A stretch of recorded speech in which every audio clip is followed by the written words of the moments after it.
The next to last section of the podcast is just recommended resources. Do you have any resources that you would recommend to either other owners or people who want to be owners that might help them in their business? Yeah, so it's not just not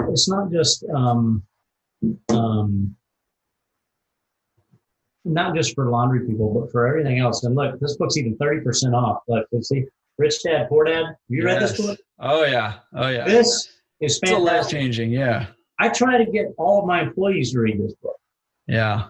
You know, if you haven't read it, so like the interesting thing is, like, I read this already. I kind of already could, read a balance sheet and stuff like that because I went to business school. But this really explains what a real asset and what a real liability is, and what it actually means, to trade stability for real success. Yeah. And so if you can kind of get your employees to buy into this, and if you can buy into something like this, it's really paid dividends for me. It's really helped because everybody kind of sees what you're doing now. You know what I mean? Mm-hmm. And it's not complicated, and it's really easy to understand, and it's really easy to read, and it's sort of really surprising. You sort of start getting to the end, and you're like, man, I didn't expect for that to be that way. Yeah.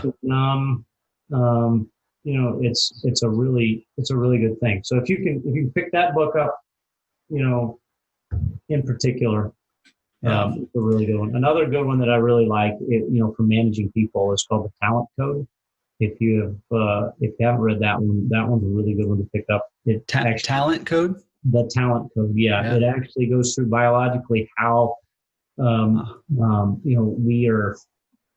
we actually learn skills, and those skills are made sharper with myelin sheathing, and it actually shows about how you actually build skills that last, and how you actually can build skills that stay sharp over time. Huh. And how you keep them sharp. And it's a phenomenal book. It's not a hard read. There's a lot of deep science in there, but the guy that wrote it is not he doesn't write it for the scientists. He writes it for guys like me. And that has really helped me in developing my employees. When you're looking at employees, you don't want to look at, okay, how much work can I get out of them? Really, what you want to do is you kind of look at somebody and you say, okay, how do I develop them into somebody that's really going to add value, right?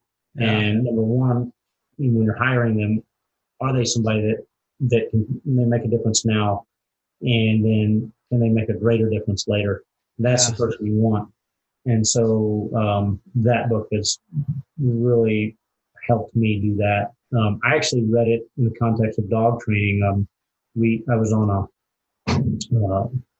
FEMA search and rescue outfit as a canine handler, and we all read it. Learning is learning. It doesn't matter what, if it's a mouse or a pigeon or a human. Yeah. We all learn biologically the same way. And so, you learn to set up situations to where you have perfect practice to make, to provide perfect,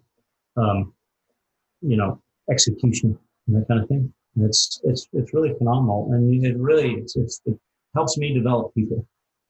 And it's really helpful. Because it doesn't matter if it's just somebody who comes in, for 2 hours a day to clean the machines, or somebody that, you've got that's, the general manager of the business.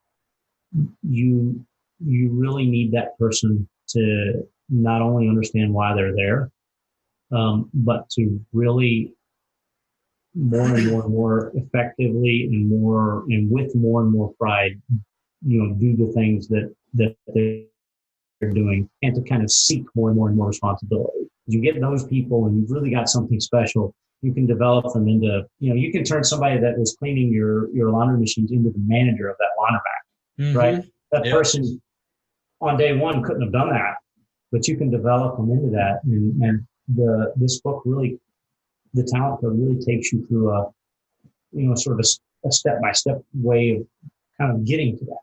You know what I mean? Yeah. And so it's pretty cool. It's fun. That's cool. Yeah, I've never read that one. I'll have to definitely check it out, and I'll make sure I'll put links to both books in the show notes, which will be at laundromatresource.com/show13. And if you're watching on YouTube, they'll be down in the description. So good resources. And I agree, man. If you have not read Rich Dad, Poor Dad yet, you have to read it. Like every podcast that I listen to that has investors or business owners, people who are doing well in life, so many people recommend that book, including myself, like as a life-changing book. I know there's some like controversy surrounding like the historical legitimacy, but I think that just misses the point of the book. Exactly. Well, and who cares really? Yeah. I mean, the point is, the point is, he is trying to explain the difference in someone who has opted for security over success. Yeah. And then how do you get to success? So what is the framework of seeing, assets and liabilities so you can constantly increase the assets without, just running down the rabbit hole of constantly spending money on things that you think are assets, but guess what? They're really liabilities. They're liabilities. Yeah. Yeah. I agree. Yeah. Super good book. So if you haven't read it, just read it, like just do it. So